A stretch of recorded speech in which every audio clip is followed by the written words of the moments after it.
Okay, now I turn to Section 3, Segment 3, Slides B5 for an introduction to Maxwell Taylor's rise to power during World War II and the Eisenhower administration. Make a note, Taylor's pre-World War II history will be added to Section 0 biographies at some point. A short World War II summary for General Maxwell Taylor. As a major in the U.S. Army, Taylor had served under General Eisenhower on the staff of the War Plans Division in 1940. Taylor rose rapidly through the ranks to become a brigadier general in 1942. At that time, he was the chief of staff of the 82nd Airborne Division.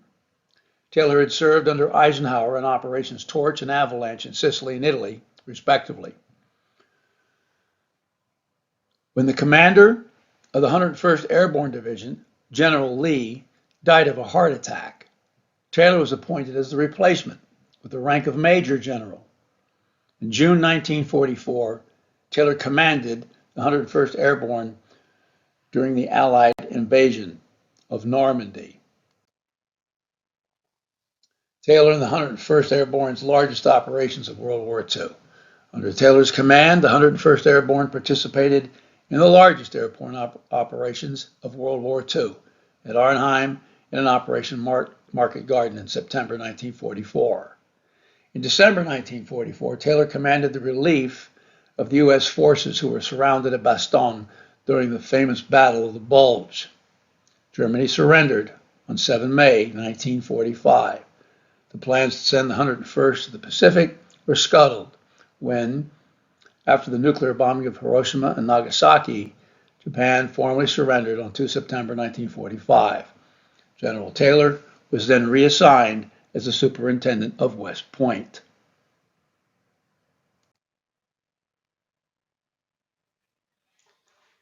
The rise and fall of Taylor in the Eisenhower administration.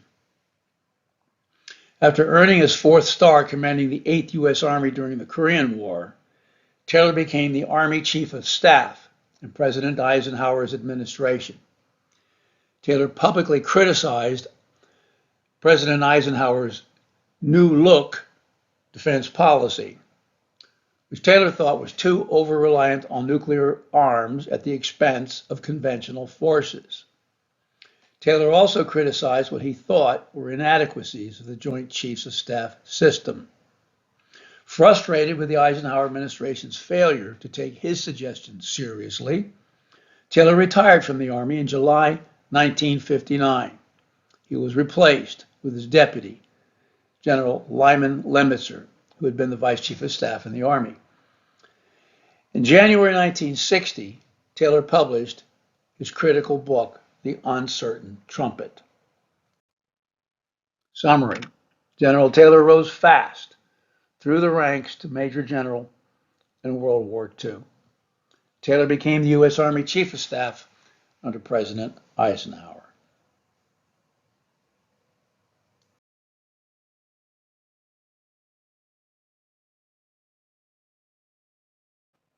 Okay, we turn to slides B6.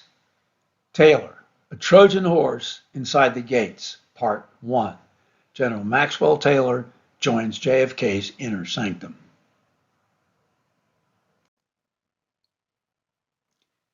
A troubling tale of duplicity and betrayal. During the daunting Cold War events of President Kennedy's first year in office, he invited then retired Army General Maxwell Taylor inside the inner sanctum of his administration.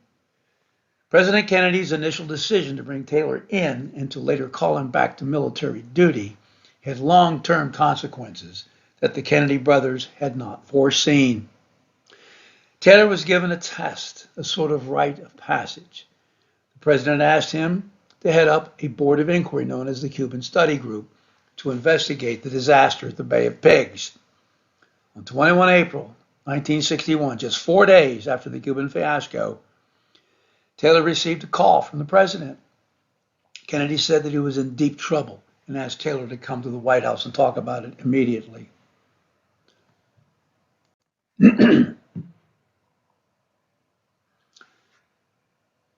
The exile invasion of the Bay of Pigs had just been crushed. Taylor later wrote about his experience the next day. I was ushered into the Oval Room, and there met Kennedy, Vice President Johnson, and McGeorge Bundy, that was his senior advisor, along with a few other officials who drifted in and out. I sensed an air which I had known in my military past, that of a command post which had been overrun. There were some glazed eyes, subdued voices, and slow speech that I remembered observing in commanders routed at the Battle of the Bulge or recovering from the shock of their first action.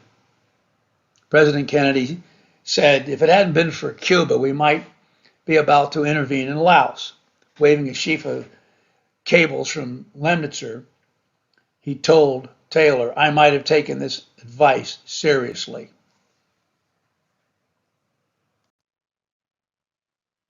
But Taylor was carefully watching the president's brother, Robert Kennedy. Chief of Naval Operations Arleigh Burke and Director of Central Intelligence Allen Dulles were also on the Cuban study group. Just before the completion of the Cuban report, Robert Kennedy told Taylor that his brother wanted him to succeed Allen Dulles, who was retiring from the CIA. Don't make any mistake, it was a firing. After Taylor, quote, meditated long over the matter, he declined the offer. While JFK was thinking about firing Burke and Dulles, Taylor had been studying the president's younger brother.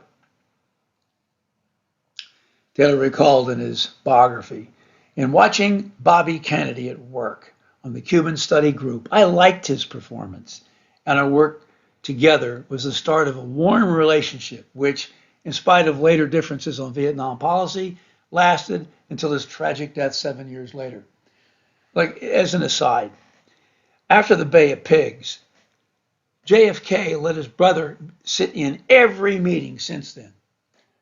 And Bobby had the authority, if he wanted to, just interrupt any of these senior military and civilian officials. And they hated it. Nobody who knew Robert Kennedy outside of the family liked him. They disliked him intensely because he was like a rat terrier at this time. That would change in later years. But anyway, that was the case then. But so General Taylor had passed his test and had other things on his mind for his future in Kennedy's inner circle. Taylor understood they would have to first cultivate a close relationship with Bobby.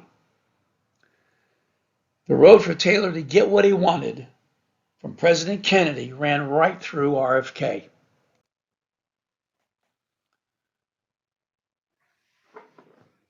Taylor used Bobby to find out how to get what he wanted from President Kennedy. In his 1972 book, Swords and Plowshares, Taylor described the breadth of the portfolio that he'd received from President Kennedy as his military representative. As Taylor recalled, I was to have an analogous advisory function in the fields of intelligence and Cold War planning, with particular attention to Berlin and Southeast Asia. By the way, that would mean Vietnam, and that ended up being very important in the future. Finally, to allay the understandable concern of those officials and agencies with responsibility in those same fields, the presidential letter to me made it very clear that the military representative had no command authority and was not to be interposed between the president and any of these individuals or agencies. Make a note, that would change. Taylor would be able to change that shortly. Taylor wrote that as he meditated on ways to serve the president, he sought the advice of Bobby Kennedy to determine what was feasible and what was incompatible with the president's natural way of doing business. Taylor must have been a yogi. He's always meditating on things. What he's meditating on, though, is how to use Bobby to get to President Kennedy.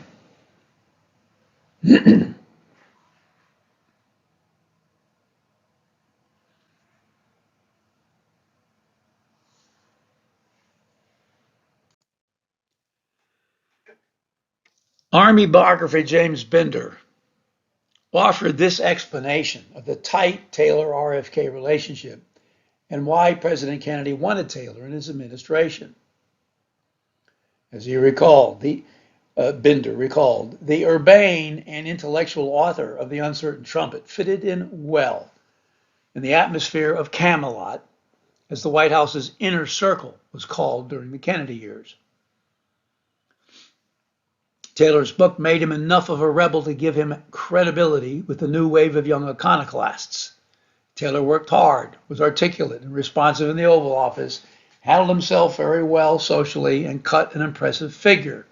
He and Robert Kennedy became particularly close, so close it was enough for the president's brother to name a new son, Maxwell. According to Binder, LEMNITZER would go enthusiastically into McNamara's office when the defense secretary wanted to speak with him. Not Taylor. Taylor would say something like this: "Fine, Bob, step down to my office and let's discuss it." Big ego.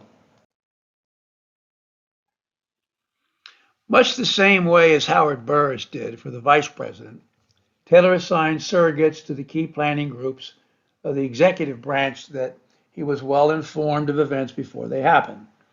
As Taylor recalled, as an issue approached the president, I was able to warn him of its imminence and call to his attention its significance and general nature. By the time it reached his agenda for formal consideration, I tried to have in his hands an analysis of the issue, the contending arguments, and the key points which he must eventually decide. However, Taylor discovered that JFK preferred the give and take of impromptu discussion. So, Taylor asked the president to invite Secretary of State Rusk and Secretary of Defense McNamara to a frank discussion about their attitudes towards himself and his assignment.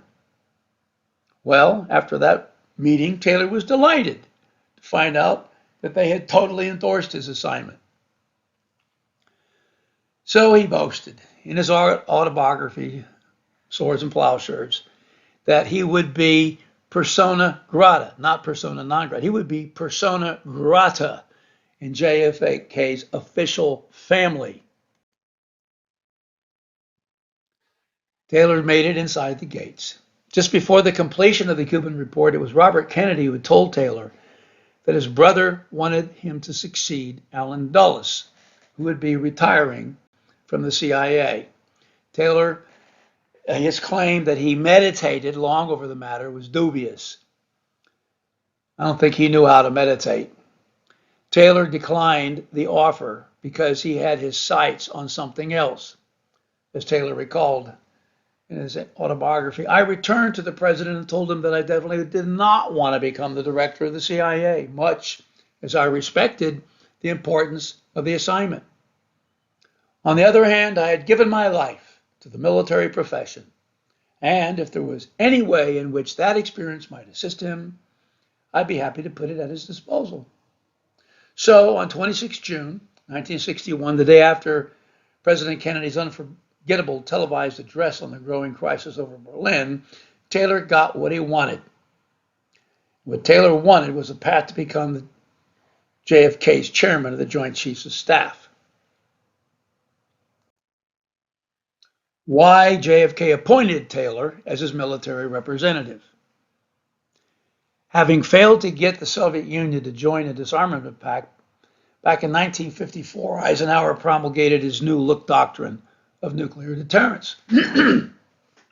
Eisenhower reduced funding for Army divisions and increased funding for less expensive nuclear weapons. Under the National Security Council Directive 162/2, Project Solarium initiated these defense cuts in late 1953. New Look relied on a spasmodic, massive nuclear retaliation to deter the Soviet Union and provide security for the United States and its allies. Soon, Soviet Premier Khrushchev's missile bluff undermined the credibility of that deterrence. JFK won the presidency in part by claiming the Republican Party had permitted the United States to fall behind the USSR into an alleged missile gap. JFK had read General Taylor's book, The Uncertain Trumpet. Once in office, Kennedy cited Taylor's book to Congress and endorsed its conclusion that the massive retaliation strategy forced the U.S. to choose between defeat on the battlefield or the use of nuclear weapons. So, Taylor and LEMNITZER make a deal.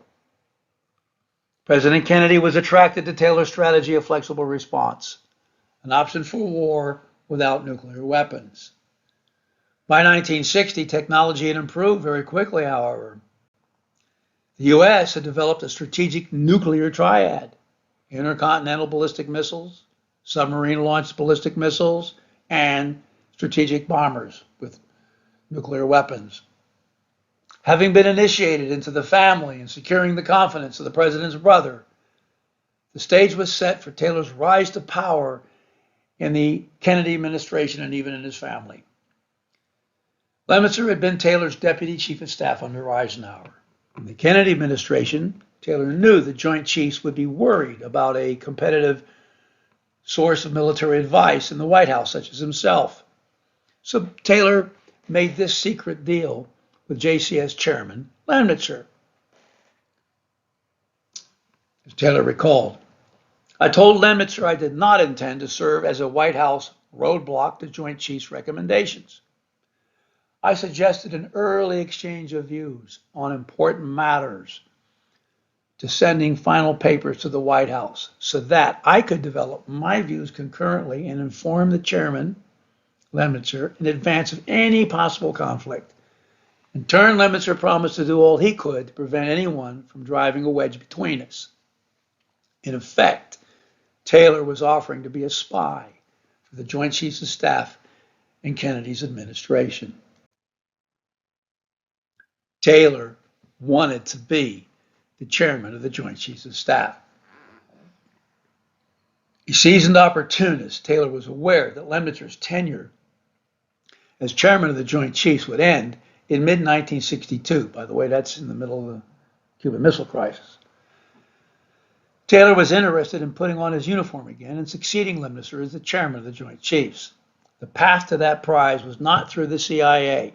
Rather, it was through being Kennedy's military representative with a little help from Bobby. Taylor could safely bide his time by remaining closer to the flagpole.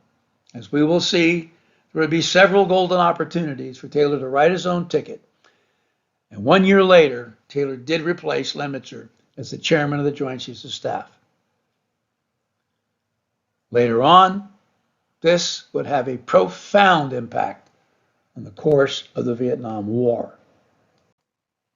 In sum, the failed exile invasion at the Bay of Pigs led Taylor in the door, and Taylor's exploitation of RFK led Taylor into the Kennedy family. But in the end, Taylor would betray President Kennedy's plans to withdraw from Vietnam.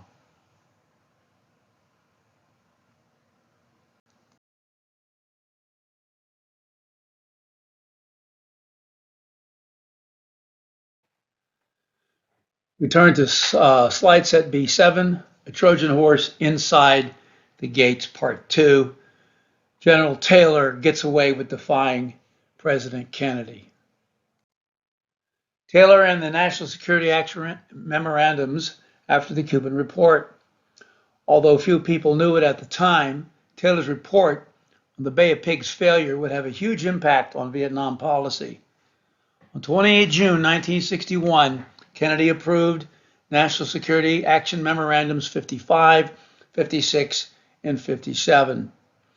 Taylor played a key role in drafting those 3 directives. They affirmed Kennedy's desire to create counterinsurgency and paramilitary capabilities and to reorganize agency and departmental responsibilities using the lessons learned from the Cuban debacle. The first NSAM, NSAM 55, had the distinction of President Kennedy's personal signature and being addressed only to Joint Chiefs of Staff Chairman General LEMNITZER. Kennedy was angry with LEMNITZER for being poorly informed about the military dimensions of the Cuban operation. Kennedy curtailed the Central Intelligence Agency's control over covert paramilitary operations that had been, up to that moment, the sole fiefdom of the agency. Kennedy charged the Joint Chiefs with responsibility for defense of the nation in the Cold War with dynamic and imaginative leadership. And he cut down the size of the CIA's covert operations. National Security Action Memorandum number 56 was titled Evaluation of Paramilitary Requirements. It was addressed only to the Secretary of Defense, Robert McNamara. Kennedy called for an inventory of paramilitary assets in the United States Armed Forces. Within the Department of Defense, the task of compiling this inventory was given to LANSDALE, really a placebo to mollify him after killing his chances for becoming U.S. Ambassador to South Vietnam.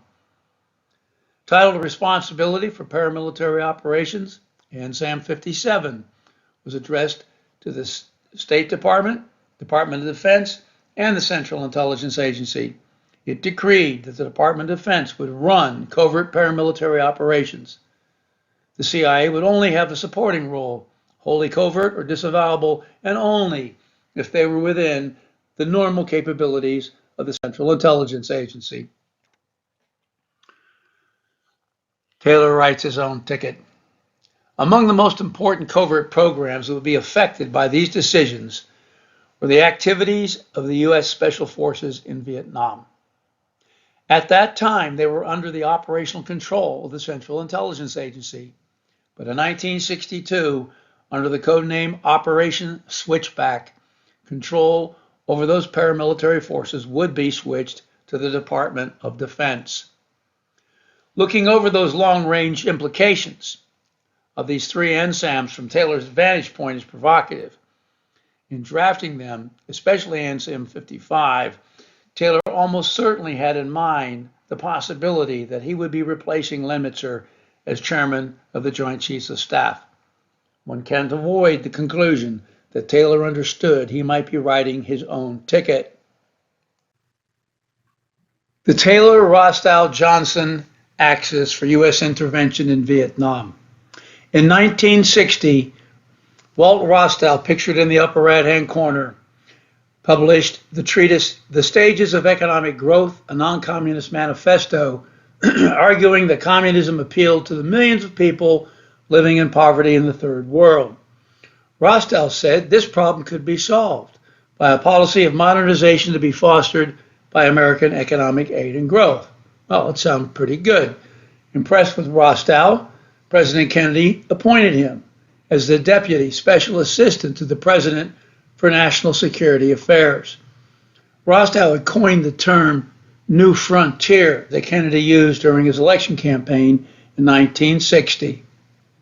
During the summer of 1961, the Viet Cong forces in Vietnam had expanded to 12,000 troops, with another 15,000 sitting in Laos, right next to the infiltration routes leading into South Vietnam. They had captured the crucial pocket at Chipone in southern Laos, astride the South Vietnamese border. General Taylor closely aligned himself with the Hawks in Kennedy's administration, including Walt Rostow and Deputy Undersecretary of State for Political Affairs, U. Alexis Johnson. And by the way, Walt Rostow had been a supporter of the April 1961 Bay of Pigs invasion.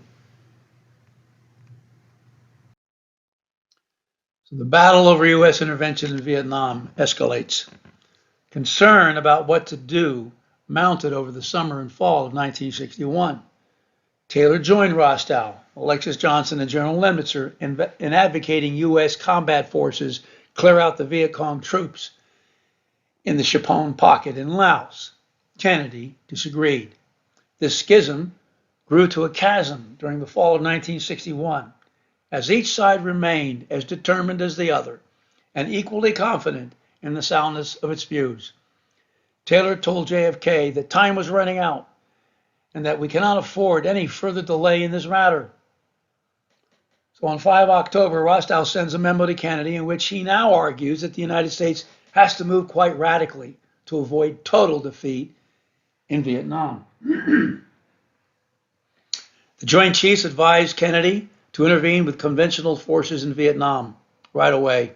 As previously discussed, Kennedy had passed the baton on Vietnam policy to Taylor after the investigation of the Bay of Pigs debacle. At an 11 October 1961 National Security Council meeting, Kennedy released NSAM 104, deferring a decision on U.S. intervention in Vietnam, while he sent Taylor to Vietnam for a close look at the situation. And at the time, inconveniently, President Diem asks for U.S. combat troops in Vietnam. So in picking Taylor to lead the mission to Vietnam, Kennedy chose a man whom he judged to be an expert in unconventional warfare, an intellectual who quoted Thucydides, and the one general he thought he could rely on to totally carry out his directives. Kennedy did not want to send combat troops to Vietnam and intended to use the Taylor trip for elbow room to strengthen his case against intervening there. Diem's new request for U.S. combat troops removed any obstacle in Saigon, and that put the onus on Taylor within hours of Kennedy's decision to send him there. As soon as that meeting was over, LEMNITZER and other advisors to Kennedy again made their case for U.S. intervention in Vietnam with combat troops. Kennedy was against intervention and had the final say.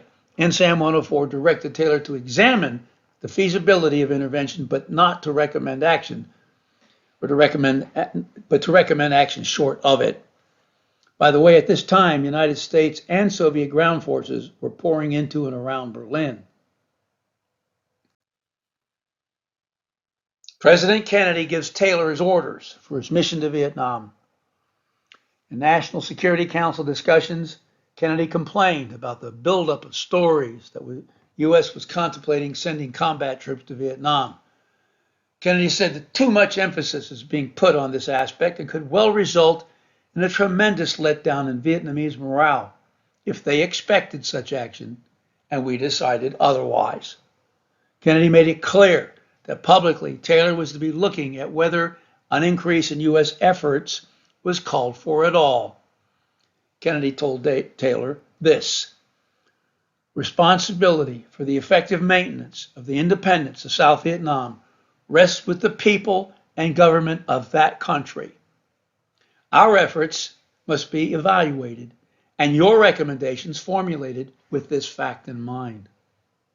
While the military part of the problem is of great importance in South Vietnam, its political, social, and economic elements are equally significant. And I shall expect your appraisal and your recommendations to take full account of them. Inconveniently, Lansdale muscles his way into the Taylor trip to Vietnam. Kennedy came up with another idea. He decided to plant a bogus story in the New York Times, and it said this: military leaders at the Pentagon, no less than General Taylor himself, are understood to be reluctant to send organized U.S. combat units into Southeast Asia. Pentagon plans for this area stress the importance of countering communist guerrillas with troops from the affected countries, perhaps trained and equipped by the U.S. but not supplanted by U.S. troops. That lie was the final send-off of Taylor to Saigon. At the same time, Taylor was annoyed to find out that General Lansdale had invited himself on the trip so he could have a good time with his old friend, President Diem. Lansdale also finagled a way to get the first talk with Diem when the party arrived in Saigon. That meeting centered on the possibility, of course, of introducing U.S. combat troops to Vietnam. A flood relief cover. Taylor found a general consensus among Vietnamese and Americans in Vietnam. The U.S. combat forces were needed quickly. In his final meeting with Diem, Taylor suggested that U.S. forces be introduced under the cover of a so-called flood release task force, a plan, by the way, that Diem enthusiastically agreed with. The introduction of 8,000 U.S. combat troops under a flood relief cover became the central piece of the plan Taylor would recommend on his way back to the United States in an eyes-only message to Kennedy. Taylor came back to Kennedy with the same old combat troop solution, spruced up with a humanitarian cover. In the end, Taylor, too, knowing that JFK was opposed to combat troops, threw in his lot with the interventionists. He'd been with them all along. Taylor knew that the Pentagon chiefs, the hawks in the State Department, and Kennedy's own senior advisors would support Taylor's combat troops proposal. Yep, Taylor too. And Taylor had been a Trojan horse invited willingly inside the gates of Camelot. Taylor's actions left JFK more isolated than ever before and under great pressure to intervene in Vietnam.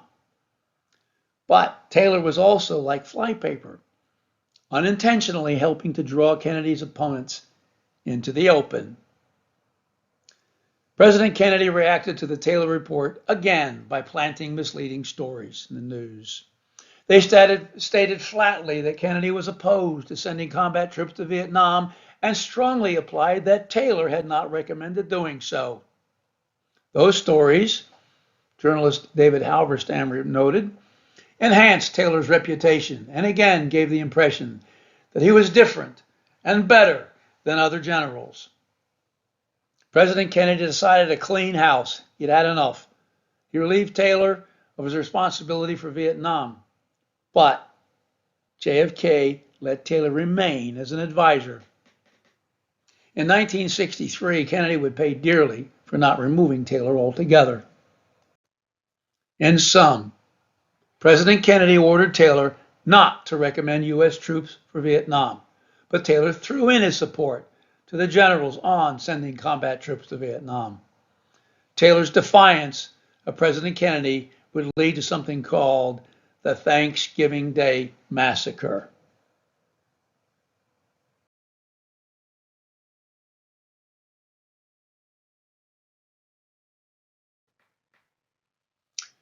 And we'll end segment 3 with slides B8, a Trojan horse inside the gates, part 3, Taylor, LEMNITZER, and President Kennedy's Thanksgiving Day Massacre. Putting people out to pasture. The consequences of the haphazard U.S. debate over sending U.S. combat troops to Vietnam was business as usual in Saigon, the unchecked growth of the insurgency in the countryside. When Kennedy's program, an increase in advisors, finally emerged in unequivocal terms at the end of his first year, the insurgency was probably already beyond the capacity of an advisory approach to check it. The one thing that matched the steady growth of the Viet Cong was the parallel growth in the struggle over Vietnam policy in Washington and Saigon.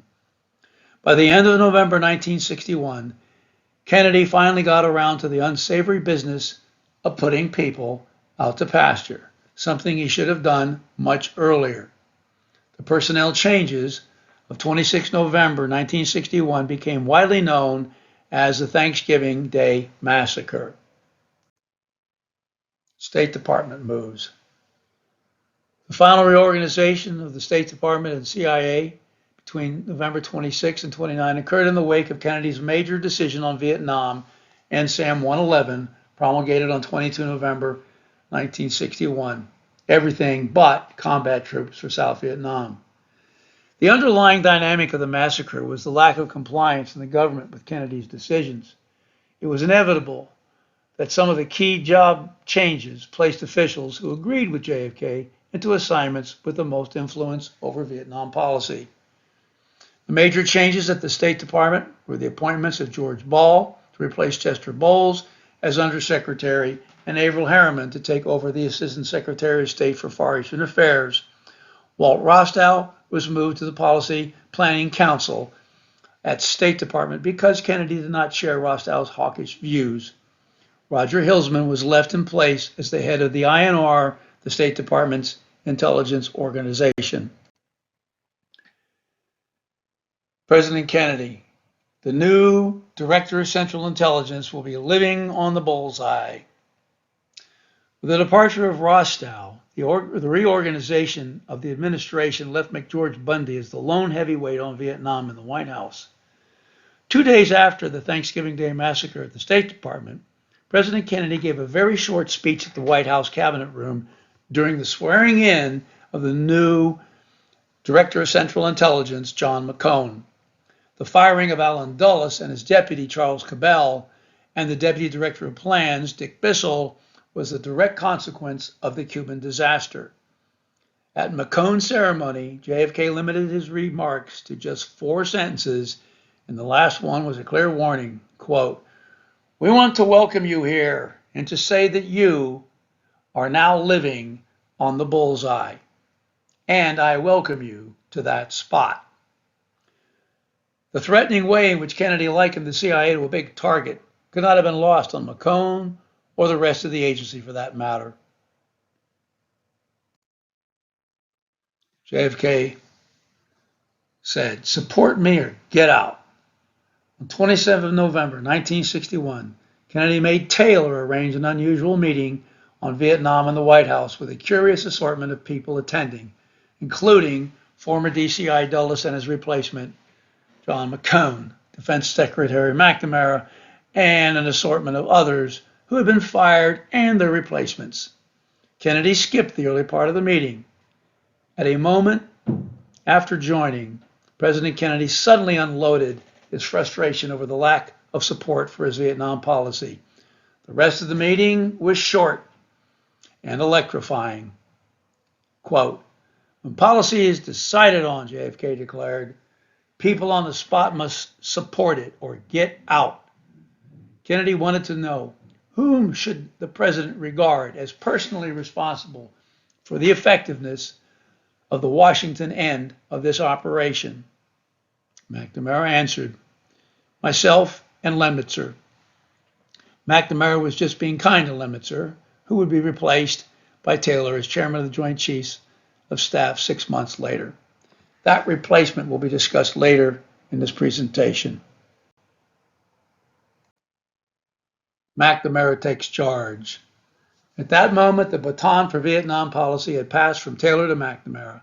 The Secretary of Defense had an enormously complicated mess to straighten out. Kennedy's decision to kill the proposal for introducing U.S. combat troops into Vietnam left the bureaucracy that had planned it in disarray. Many problems lay ahead, especially South Vietnamese President Diem, who had been banking on U.S. intervention and U.S. military arrangements on the ground in Vietnam. Those arrangements, too, had been based on the assumption of U.S. intervention with combat troops, and some, without authorization from Washington, had already been put in place. For its part, the State Department now had the difficult task of implementing a policy that had not been foreseen, namely, to convince President Diem to implement reforms in the absence of a clear-cut American commitment to Vietnam. Kennedy's decision was a severe blow to Diem, who had planned on Taylor's returning to discuss how best to use U.S. combat troops for Vietnam.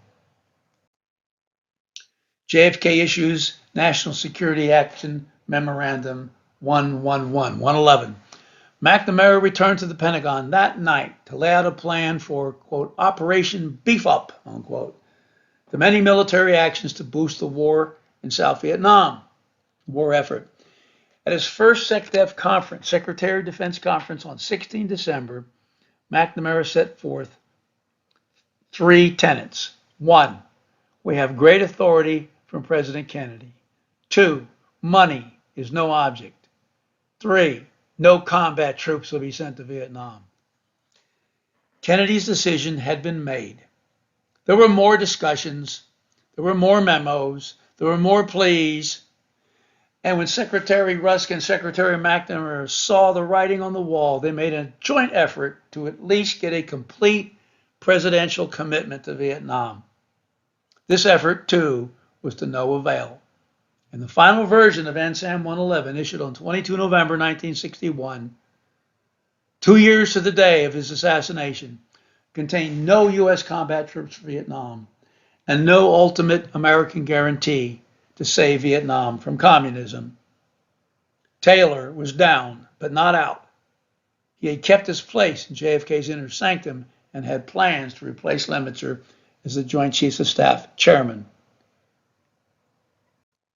In sum, Taylor was a Trojan horse inside of President Kennedy's inner sanctum.